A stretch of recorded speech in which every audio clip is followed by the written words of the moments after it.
Before you start your business, you have to do these 5 things if you want to see success in your business. Number 1, be clear on what you will be selling. When customers come to your page or come to your website, they need to know exactly what you sell.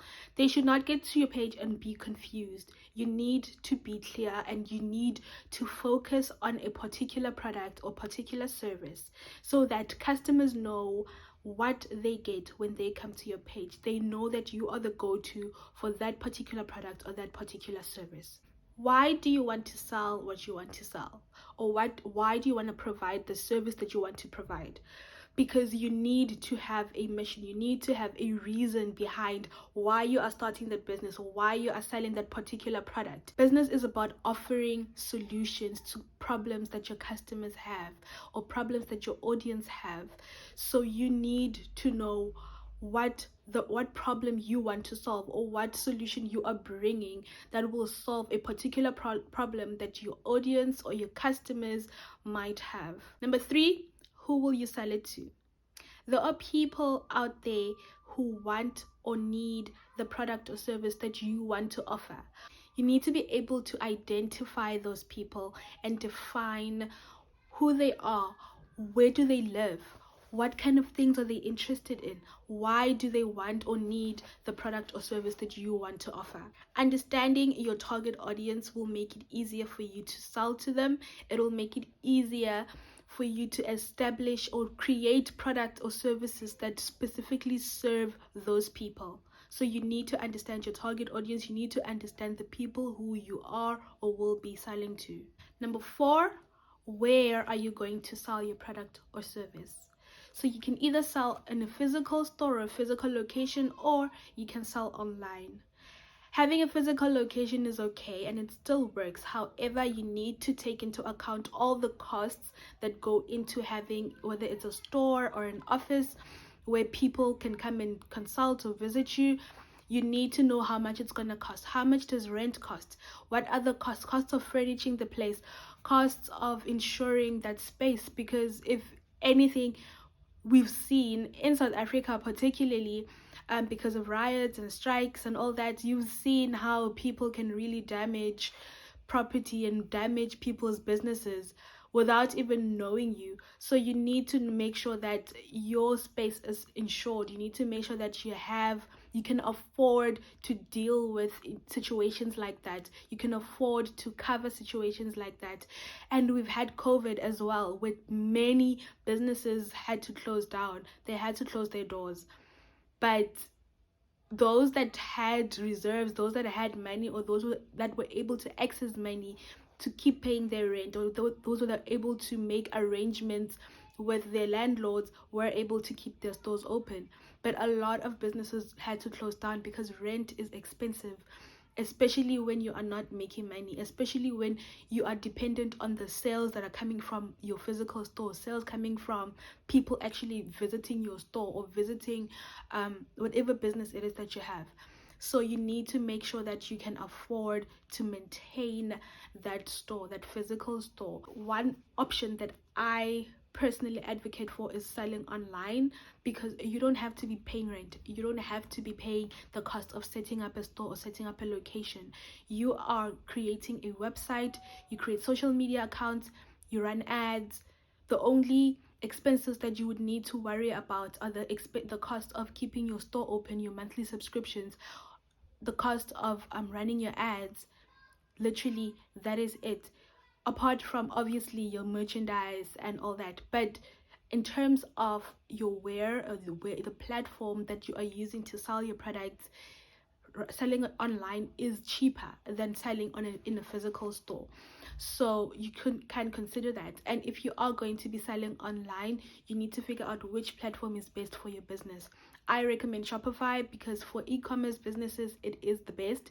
For businesses that are selling products, that are selling whether it's digital products or physical products, Shopify has this whole interface that is just great, and that just literally works for e-commerce, that literally works for businesses that are selling products or selling services or selling digital products. They have an app for everything, so you can literally create your dream store. You can create the store that is perfect for whatever it is that you are offering. So that is an option. You can also look at other platforms which are good as well. I mean, but you need to make sure that if you are going to be selling a product, whatever platform you choose needs to be specifically created to support selling products, support selling digital products. It needs to be specifically created to that and focused towards that. Number 5, how much will you charge? It is important to price your products in line with your target audience's affordability, right? So you need to understand your target audience, understand where they are in life, what can they afford, what kind of stuff are they into. That will help you and guide you when it comes to pricing your products, because you cannot say you are targeting people who are most likely in the middle class, people who are most likely working a job, earning a salary, a decent salary or a regular salary, but your prices are like luxury prices. Your prices are so high, and they are the kind of prices that, you know, celebrities and influencers pay. It doesn't make sense. Your target audience will not buy from you because they cannot afford what you are selling. However, you need to know, if you know that you are targeting people who like luxury, people who are willing to fork out on luxury, who are willing to pay the money when it comes to whatever product is that you're selling, then that's great. That will be perfect. But you need to know your target audience in order to know what is a reasonable price for whatever product you are selling. I'm not saying underpriced things. If something is just generally an expensive product or generally an expensive service, then cool, the price is the price. But even then, you need to be reasonable. You need to properly calculate your prices. Don't just slap a random price on a product or on a service and expect people to pay and expect people to be okay with paying. Do not rip people off, but make sure that you price your stuff fairly according to, number 1, the kind of value that they get from that product. Number 2, how much it costs to either produce or source that product, right?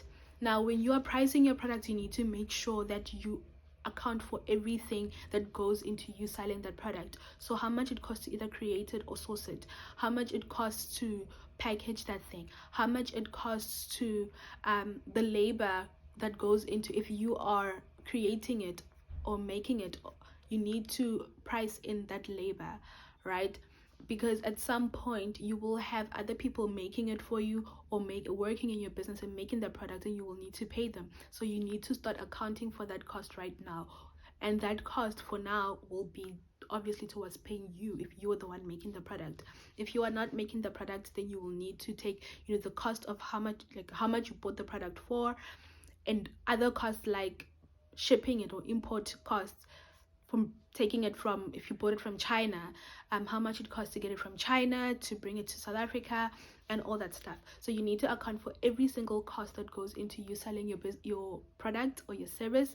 You also need to account for overhead costs, like how much it costs for you to have a website open, how much it costs for you to market that product, right? So obviously you're not going to take your whole marketing budget and place it on one product, but you at least need to know, at least have that bit of allowance priced in to your product to say, okay, cool, I'm gonna add this bit so that it can go towards marketing this product, if that makes sense. And then once you've added all the costs, then you will add your markup, and that markup is like basically your profit. So that markup, when you add it to your cost, it'll be the amount that you sell for. So once you've sold a product, you'll be able to deduct what it cost you to produce that product and then keep your profit. I hope that makes sense. It is very important to do your research. It's important to basically have a sort of like a plan of how you're going to start your business, how you're going to run your business, right? What you're going to sell, how are you going to get your products, all of that. Have it planned out, have it mapped out. It doesn't have to be something complicated, it doesn't have to be something super formal, but at least have an idea of more or less how you're going to start your business, right?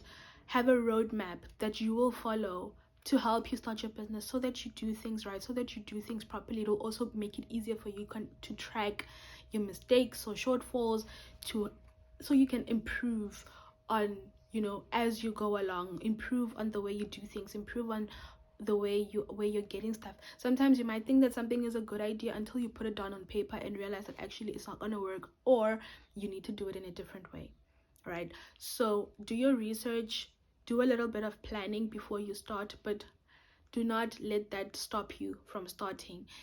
While you're doing your planning, you might start to feel the reality of starting a business, the reality of, you know, what you are getting yourself into. But don't let that scare you. All right, it is scary. It has to be scary because it's a big thing. Starting a business is a big thing, but it is worth it. Don't let it scare you off, but let it prepare you. Let it, you know, help you to say, okay, cool, this is what I'm expecting, more or less this is what I'm expecting, and find ways or have solutions for those issues or for those fears that you might have. Thank you guys for watching this video. Make sure you subscribed. Make sure you hit that notification bell so that you do not miss the next video. Bye.